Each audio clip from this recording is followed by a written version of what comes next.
ability to move cargo with the multimodal approach or concept put in practice. And it also addresses the multi-jurisdictional tenet that is embraced by you, Mayor Pete, and by your department, the Department of Transportation. Now, I want you to hear this well, Mayor Pete. Staff, I want you to hear this well. The city of Port Arthur still has needs. The port of Port Arthur still has needs. And last I checked, your department still has funds. So we appreciate your contribution to our community. And I extend the request for your further indulgence with some consideration now for some of the new funding that I just mentioned from your department to be brought here even again to this great city of Port Arthur in the very near future. Now, as we move further in America with a bipartisan infrastructure law and the possibilities of working together across the aisles, I want each of you to know, and Mayor Pete, we really want you to know, that Port Arthur, Texas stands ready to achieve the promise with the raised grant funding for 2023. I just thought I would say that. Now I'll do what I was asked. I want to bring on you and allow him to speak to you. The Secretary of the Department of Transportation in the Biden administration here in the United States of America. He has actually afforded me the opportunity to be in the Department of Transportation. I've never made it to the 8th floor, but they stopped me on the 7th floor, and when I got off of the 7th floor, Port Arthur had a grant. So I don't mind. I have no problem with stopping on the 7th floor, as long as we can be considered. So, if it doesn't happen to you all, the guy I'm bringing up here to talk with, you need to holler at him. Mayor Pete. Thank you. Well, don't I feel welcome? Thank you so much. Thank you, Mayor. It wasn't that long ago I was a mayor of a city that wasn't the country's biggest, knocking on the door of the U.S. Department of Transportation trying to get results for my community. So I know how it is. I appreciate your subtle appeal for continued engagement.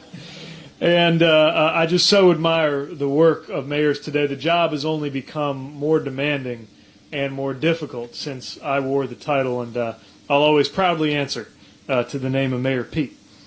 I want to thank Larry Kelly and the rest of the team for giving us such a warm welcome for the vital role that they play in our nation's supply chains and in our economy. I want to thank all of you for the warm welcome. You really have made me and our staff so glad that we're here and so pleased to see firsthand what this federal funding can do. And it's coming on a very good day and a very good week. It's a very good day because I was down at another part of this region. I think many of you know well that very steep 4-lane bridge up over the Calcasieu River, where I-10 goes over by Lake Charles. We're going to replace it. And it was great to be able to celebrate that good news this morning. On Tuesday, I had the opportunity to have a front row seat, or if I'm being precise, a second row seat, still pretty good, as the president laid out good news across the country that has included an astonishing 12 million jobs created, strongest 2 years of job growth on record, 10 million Americans applying to start new businesses, a real vote of confidence in the future of our economy, and the lowest unemployment rate in 50 years. And importantly, jobs, not just any jobs, but jobs with higher wages and better benefits across the board, including jobs building clean steel, advanced manufacturing, and microchips, electric vehicles, like the bus that we were on here at Port Arthur. And so many jobs that are good-paying jobs available whether you have a college degree or not. That's why I'm so glad that President Bridges, Mark, if I may, was here to remind us that when we invest, we are not just building roads and ports and bridges. We're building livelihoods. We're building futures. We're building security for families that will know that they can move toward home ownership, that they can invest in their own kids' future, that they can build generational wealth through the economic opportunity that first is at stake in just the building of this infrastructure and then in its use as you all use it so importantly and strategically here in this region. And thankfully, we've been able to say yes to more of these great projects than ever before. But even so, it's very competitive. And so one of the many reasons you have a lot to be proud of here is that we got $13 billion in applications for just $2 billion worth of funding. So you should know that the team here that put together this application that was in that rare group that made the cut and got all the way to the top of the list has a great deal to be proud of.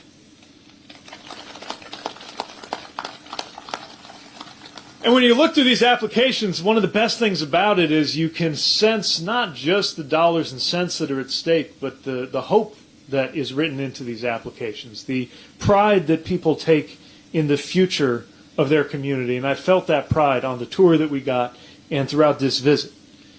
So many of the goods and the materials that people rely on every day, even if they don't live anywhere near here, come through these ports. The lumber and the construction materials that build our homes and our businesses. The pulp, I have a fragment of it somewhere that Mr. Kelly gave me that turns into our tissues and paper towels and other things we can't live without. Even the military equipment that our armed forces use to keep us safe. And it supports thousands of jobs directly and indirectly. Directly for stevedores and longshore workers, indirectly through outreach and contracting opportunities, and a lot of those opportunities for veterans, for women, for people of color, and more. It's actually one of the smaller ports of its kind, but punching far above its weight and handling more cargo than ever, which is why this project is so important. And as leaders here have explained, it's been years in the making, too many years, but it's finally here. It's going to take brownfield sites and an abandoned rail yard, redevelopment into areas to stage and store cargo, saving truckers, by the way, thousands of hours in wait time. And in a system, right or wrong, where truckers are typically paid by the load or by the mile and not by the hour, less of their time waiting means more money in their pockets. And importantly, less pollution in the air for a community that faces public health issues connected to air quality. It's going to allow the port to handle more cargo. It's going to support dozens of additional vessels per year, like the one loading right by where we're standing, and set the stage for the Port of Port Arthur to enter the rapidly growing wind energy market, which I know you've been working hard to do for some time now. It's going to improve stormwater management, favorite subject of many mayors, including me. It's going to make the port more resilient to floods, which is especially important for communities like this that have been hit so hard by hurricanes and other extreme weather over the years. And maybe most importantly, it's going to create that while creating so many good, new union jobs for dock workers and others in this community.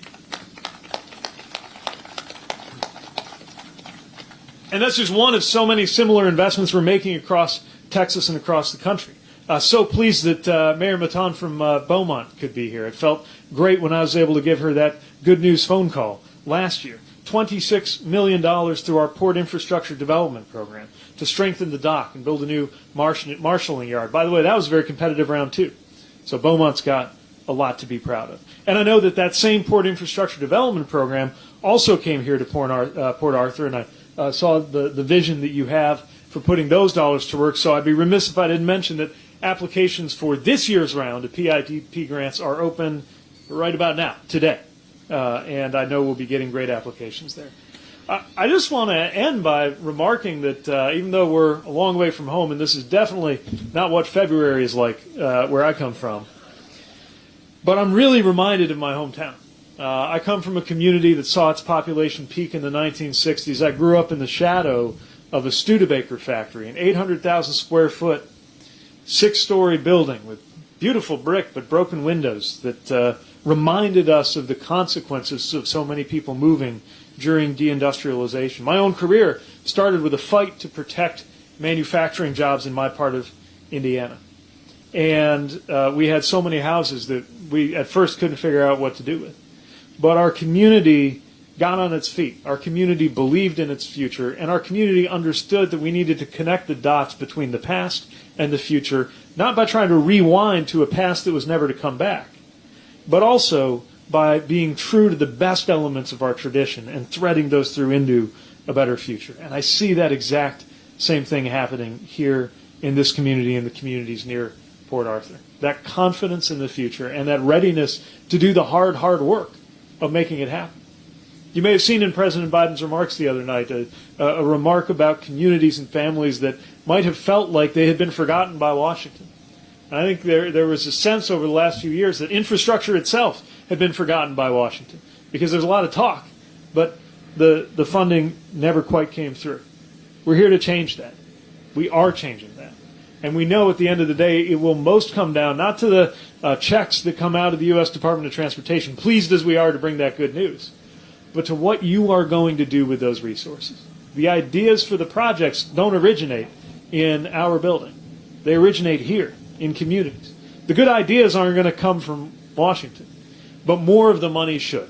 And that's exactly what we're doing. And I can't wait to see the higher heights this community will get to, thanks to the work we're able to invest in today here in Port Arthur and around the regions. So congratulations to everybody who has been part of this vision. We will stay close, and we are rooting for your success and partnering with you every step of the way. Thanks again for the chance to be here and the very warm welcome.